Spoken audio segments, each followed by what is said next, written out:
What was the absolute most disrespectful thing a customer ever said to you? And what did you do? 1. Several months after 9/11, I had a customer come in wearing a shirt that simply said, in big, bold letters, Muslims suck. So I approached the gentleman and explained to him that he couldn't wear that shirt at our establishment. He would have to wear his jacket over it, go in the bathroom and turn it inside out, or leave. He asked why he couldn't wear it. I explained that it incited hatred on the basis of religion and we didn't tolerate that at our establishment. Now, having thrown many people out of a casino, I've been called many things in my career, but next came the most colorful "So what are you, a F-King Muslim loving, CNTSBTCH? I replied, well, now you just get to go home. He informed me he would sooner leave in handcuffs than walk out willingly. I assured him I could arrange that for him. And I did. I had a married couple who were dealers and happened to be Muslim. He came up to me afterward and thanked me profusely. The t-shirt had, unbeknownst to me, made his wife cry. I was more than happy to assure them harassment of their beliefs at work would never be tolerated. They were both wonderful people and just as distraught as the rest of us over the events of 9/11. The other guy was just a jackass. 2. I still remember it to this day. I was working as a cashier at CVS way back in 2008. I had been there over 2 years by that point and knew how to do this easy job. A younger looking woman, who turned out to be 26, came in, brought several items up and asked for some smokes. I had never seen her before, so I said, I need your ID please. She about lost her mind and said it's in her car. So I said, I need it or I can't sell you the smokes. I'm sorry but it's the law. She stormed out swearing and calling me some choice names. I shook my head and was about to let it go till she came flying back in, nearly bumped someone else over, and threw her ID at my chest. I handed her the ID back and told her, the only time in 4 years there that I did this, I'm refusing service. I'm not ringing you up and you can get out. Leave now. She was fuming, insisting that I was going to do my damn job or she wasn't leaving. I nodded and said, I'm not helping you. You stay there. I'm going to have the police escort you off. She stood there till 2 police officers arrived and cited her for trespassing. This sticks out in my mind till this day because no matter how much of a bad mood I'm in, I would never throw anything at a store employee. They don't make enough to deal with that bull crap. No one does. 3. I was a young woman, working as a hostess in a very fancy restaurant in Madison, Wisconsin, frequented by state legislators and the lobbyists who were fading them. I didn't normally wait tables, but when we were busy, I would sometimes take or deliver drink orders. One evening,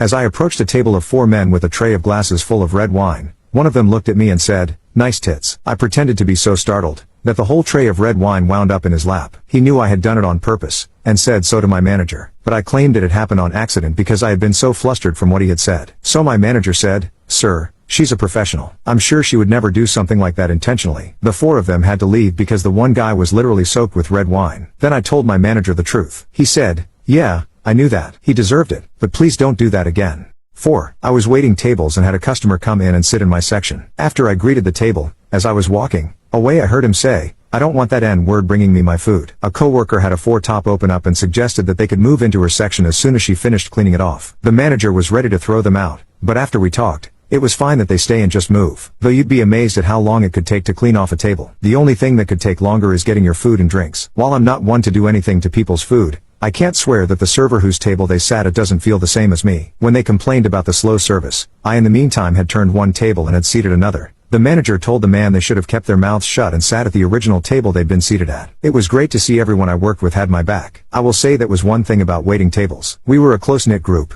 5. A beautiful bride who happened to be deaf came to my bridal salon. She could read lips and wore hearing aids. She was around 20 years old, the sweetest gal we'd met in a long time. It was pretty obvious her mom was marrying her off, because his mom said I'm lucky to find someone to marry her. She came in with her fiancé who looked about 30, was dirty and unkempt and kept saying mean things to her as soon as she turned around so she couldn't hear him. She went into the fitting room with the seamstress. I told him to have a seat in the waiting area and went into my office. All of a sudden, he was leaning over me at my desk. My phone and landline phone was behind him. I couldn't get to either one. He started pounding on my desk. Veins were popping out on his neck and he was screaming in my face. All the consultants were upstairs with customers and he told me he had a gun. He kept telling me that I had so much money and I was screwing him over, blah blah. I tried to tell him I don't have money. I work hard for everything I've got and I'm in debt at this time. He kept screaming and pounding. Her mom was paying for everything, not him. Mom had given him cash to pay for the alterations and he didn't want to pay. He'd paid for nothing. Saved by the bell. The door chimed meaning someone was coming in. I pushed him as hard as I could, grabbed my phone and went into the showroom. It was the bride's mom. I told her what happened and she looked so oblivious to the fact that he was violent. I wanted to shake her into reality. I told the groom he was not welcome in the shop for any reason and to please leave or I was calling 911. A week after their wedding, there was an article in the paper about a new bride in intensive care on her honeymoon in a different state. She had been beaten so bad they weren't sure she'd recover. It was my sweet bride. He was arrested. I wondered if her mom remembered my warning.